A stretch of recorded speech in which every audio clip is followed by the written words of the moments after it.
Agora, 9 horas da manhã, a CNN continua com a série de entrevistas com os candidatos aos governos estaduais.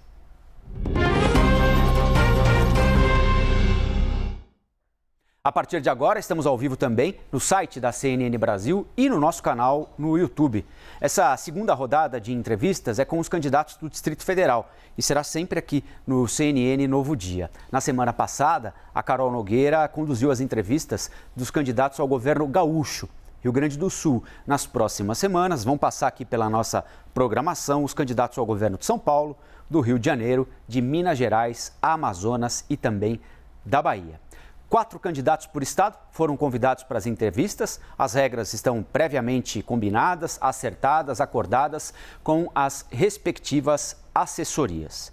Os nomes foram definidos com base no resultado do agregador que nós temos aqui, Locomotiva CNN, que cruza os números de diferentes pesquisas e estabelece uma média móvel entre os diferentes institutos de opinião. No Distrito Federal, minha gente, o cenário é esse. O atual governador, que busca a reeleição, na média da Locomotiva, lidera com 30 pontos percentuais. Leila Barros, do PDT, a segunda colocada, com 7 pontos. Leandro Graz, com 5. E Isalci Lucas, do PSDB, tem 4 pontos percentuais, de acordo com essa mediana das pesquisas que nós apresentamos aqui e que servem como base para o convite dos candidatos que vêm até aqui para nos dar as entrevistas. Brancos e nulos somam 24%. E esses são os nossos convidados dessa semana. Nossa entrevista de hoje é a candidata Leila Barros, do PDT. Leila Gomes de Barros Rego tem 50 anos e nasceu em Taguatinga, no Distrito Federal. Foi atleta da Seleção Brasileira de Vôlei Feminino e participou de 3 Jogos Olímpicos, sendo medalhista em 2 deles. Depois, se tornou comentarista esportiva. Na carreira política, adotou o nome Leila do Vôlei e foi filiada ao PRB, PSB e Cidadania. Está no PDT desde 2022. Em 2014, foi nomeada secretária de Esportes e Lazer do Distrito Federal. Em 2018, foi eleita senadora da República. Leila concorre ao governo do Distrito Federal pela primeira vez. Bom, essa entrevista terá duração de 20 minutos. As perguntas serão feitas por mim, Rafael Colombo, e pela nossa dupla de analistas de política do CNN Novo Dia, a Basília Rodrigues e o Gustavo Uribe. Ontem a gente começou aqui com a Basília, hoje vamos começar com o Gustavo Uribe, mas todos terão a oportunidade de fazer perguntas à candidata Leila Barros. Candidata, muito obrigado pela presença, bem-vinda à CNN. A senhora terá 20 minutos para responder às nossas perguntas. O tempo vai começar a correr a partir do momento em que eu terminar a minha primeira pergunta e a senhora começar a sua resposta. E a minha primeira pergunta é a seguinte: a senhora está numa das poucas regiões do país onde o presidente Jair Bolsonaro tem uma boa vantagem em relação ao ex-presidente Lula, por exemplo, na pesquisa divulgada ontem, 40-32. Bolsonaro apoia o adversário da senhora, que também lidera as pesquisas, o atual governador Ibanez Rocha. Como é que a senhora vai fazer para furar esse bloqueio? Que argumentos a senhora apresenta às eleitoras e aos eleitores aí do Distrito Federal para que eles deixem de apoiar o candidato do Bolsonaro e passem a apoiar a senhora, que apresenta uma candidatura de oposição tanto em nível local quanto em nível nacional? Bem-vinda mais uma vez. Obrigada, Colombo. Bom dia a você, bom dia Uribe e Basília, que está comigo aqui no estúdio, e a todos que nos acompanham na CNN. Na verdade, a proposta é justamente furar essa polarização, né? Nós nos encontramos justamente num ponto em que a gente vai buscar aquele eleitor que tem rejeição ao Bolsonaro e também ao Lula. Acho que as propostas que o Ciro tem apresentado na campanha e tem apresentado ao país são propostas pertinentes, necessárias para a situação real do nosso país. E na rua, né? Eu acredito muito desse contato com o público na rua. A gente sabe que tem a propaganda de TV, que nós temos as redes, mas assim, eu tenho andado na rua e a população sente falta, né, do parlamentar, daquele candidato que está na rua, em contato, ouvindo as demandas, trocando a energia, e eu acredito muito nessa força feminina a minha força feminina e de todas as que se apresentaram para esse momento tão complicado do cenário brasileiro, da política brasileira, para essa disputa. Então, eu estou muito tranquila porque eu acredito muito nessa questão do corpo a corpo, desse trabalho, justamente com uma proposta diferente, longe dessa polarização. Bom dia, senadora. Obrigado pela entrevista. Senadora, a senhora vem sem aliança partidária. O PDT é um partido que vem único na chapa da senhora e também o PDT não tem nenhum parlamentar na Câmara Distrital. Como governar sem base aliada na Câmara Distrital? Realmente será um grande desafio. Mas eu acredito muito no diálogo. Acho que nós vivemos um cenário difícil, não só para Brasília, mas para todo o país. Eu acredito que aqueles que se apresentam para estarem hoje na Câmara Legislativa, como você falou, entendem que a prioridade vai ser a população do Distrito Federal. Então, eu estou muito tranquila nesse sentido, porque eu acredito que mesmo com essa dificuldade, as pessoas falam, olha, você está isolada. Sim, eu estou isolada, mas eu estou bem acompanhada. Eu acredito muito nessa chapa com o Joey, que é um empresário, que dialoga muito bem com o setor produtivo da cidade, foi presidente da Câmara Legislativa aqui do Distrito Federal, um parlamentar respeitado, uma figura pública muito respeitada na cidade. E o Guilherme Campelo, que tem uma tradição, né, o meu vice agora, né, houve uma reunião ontem da nossa executiva local, onde a gente teve que tomar algumas decisões, aonde que estrategicamente cada um seria importante nesse cenário para a disputa nesta majoritária. Aí optamos pelo Guilherme Campelo, que tem na sua veia, no seu histórico familiar, né, pessoas também ligadas à política, foi candidato à presidência da OAB aqui local. Então, é um rapaz jovem, advogado, que está com sangue nos olhos, com tato de disposição. Então, a nossa proposta enquanto chapa é isso. E com relação a esse diálogo, com relação a essa relação, como você falou, de Câmara Legislativa, entre os poderes executivo e legislativo, nós vamos buscar o diálogo, sempre o diálogo. Candidata, a Basília Rodrigues também está aí pertinho da senhora, em Brasília, quer fazer a primeira pergunta dela nessa entrevista. Oi, Basília. Tudo bem, candidata Colombo? É inegável a sua ficha de trabalho, os esforços prestados aí ao Brasil como medalhista olímpica, uma das melhores atletas da sua geração. Mas isso a habilita a ser governadora de uma unidade da federação, sendo que é um papel que exige muito conhecimento, preparo sobre máquina pública, finanças, desenvolvimento social. Quais são as suas habilidades, para além das questões esportivas, para governar o Distrito Federal? Basília, assim, existe uma tentativa de desconstrução da minha história. Eu tenho muito respeito pelo meu histórico como atleta, mas depois de ter sido atleta, eu já trabalhei em gestão de projetos sociais, eu estive a primeira secretária mulher a comandar a pasta do esporte. Aí você fala, a pasta do esporte não interessa. Eu sei o que é um QDD, eu sei o que é um PPA, eu sei o que é um planejamento, eu sei o que é um trabalho, né, estipulado de metas. Então, assim, eu venho trilhando uma trajetória que me qualifica, assim, me prepara. E hoje eu estou no Senado Federal há 4 anos. E as pessoas pouco sabem da minha contribuição dentro do Senado Federal. Dentro do Senado, hoje eu estou procuradora da mulher, sou vice-presidente da Comissão de Educação. Nesses 4 anos, eu contribuí diretamente para 15 leis que hoje foram sancionadas pelo presidente da República. 12 como relatora direta, que contribuiu para que esses projetos fossem aprovados na casa e sancionados, e 3 de minha autoria. Eu posso até citar uma delas, que é a lei do stalking, né? A lei da perseguição, que tipifica o crime de perseguição física ou online. Então, assim, a 14.132. Então, assim, essa dificuldade que as pessoas têm de desqualificar, né, de juntar, unir a minha imagem ao esporte, que eu tenho muito orgulho, porque eu acho que o esporte me trouxe o quê? Me trouxe a capacidade de lidar com as diferenças. E isso foi uma habilidade que eu construí dentro do Senado Federal, porque eu dialogo com todos os campos. Tinha uma excelente relação, só para vocês verem, com o senador Major Olímpio, que infelizmente faleceu vítima, né, da Covid. Eu tinha uma relação, eu transito, e essa facilidade de transitar, de lidar com as diferenças, de lidar com equipes, de montar equipes, eu trouxe do esporte, né?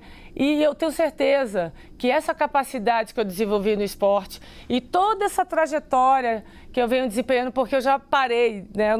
A gente sai do esporte, mas ele não sai da gente, claro.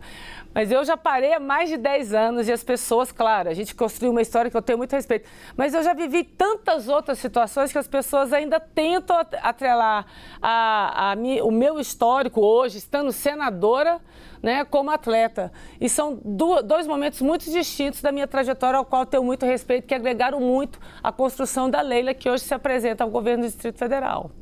Candidata, a senhora, no programa de governo, promete ampliar em alguns bons quilômetros a linha de metrô aí no Distrito Federal, né, que está funcionando efetivamente desde 2001, né, sem contar ali a fase de testes.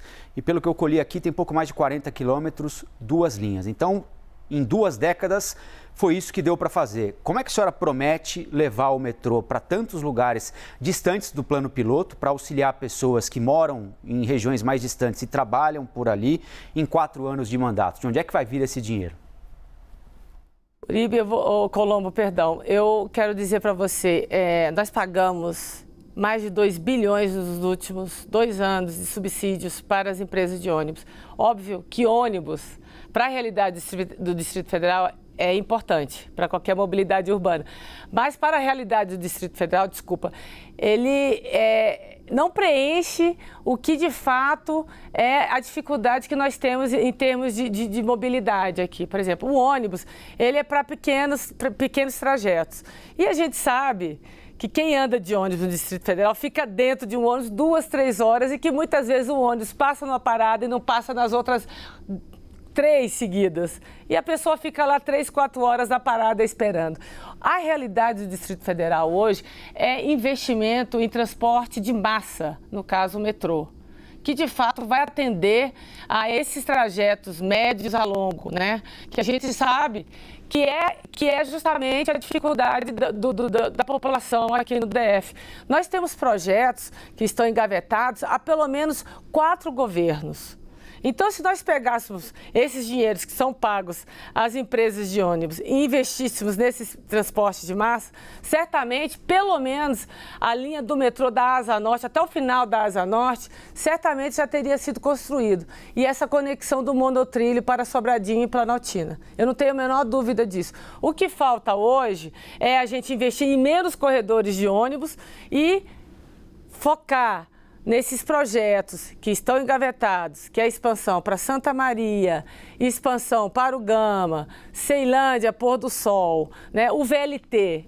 Tem 3 semanas atrás, eu fui num hangar que está construído há pelo menos 3, 4 governos, está abandonado, uma estrutura de milhões de reais que simplesmente foi abandonada.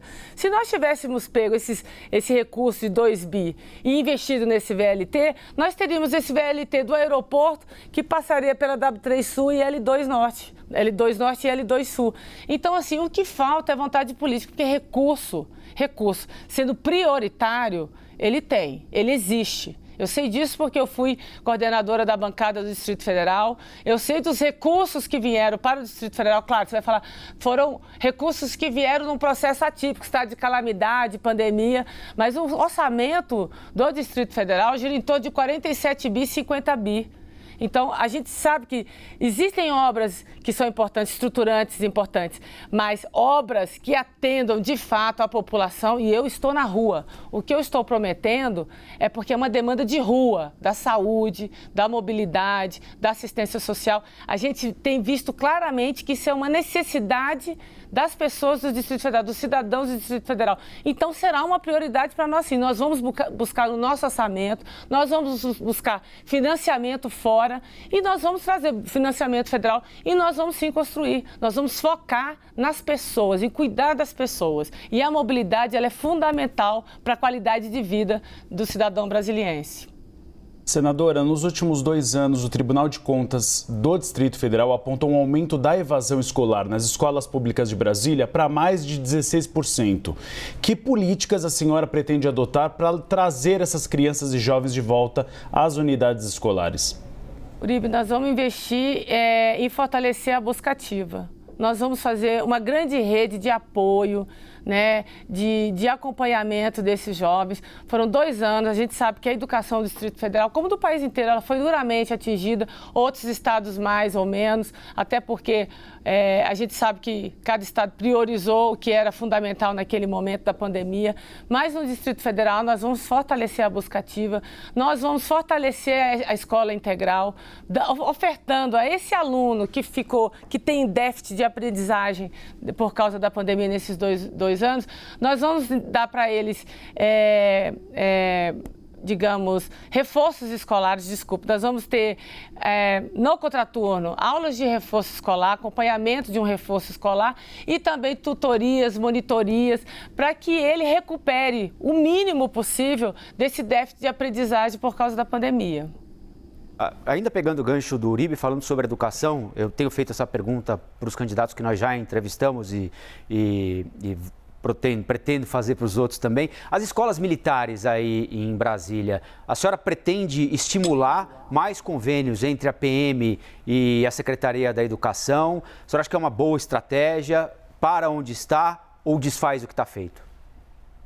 Bom, nós vamos avaliar junto às comunidades onde elas estão instaladas. Eu acho que vale realmente uma consulta a essas comunidades, sentar, né, com a Secretaria de Educação, com o corpo docente administrativo dessas escolas e fazer uma consulta à comunidade, o que elas acharam. Eu acho que a melhor forma de se governar e de se achar que o modelo é interessante ou não para aquela comunidade é ouvindo aquela comunidade.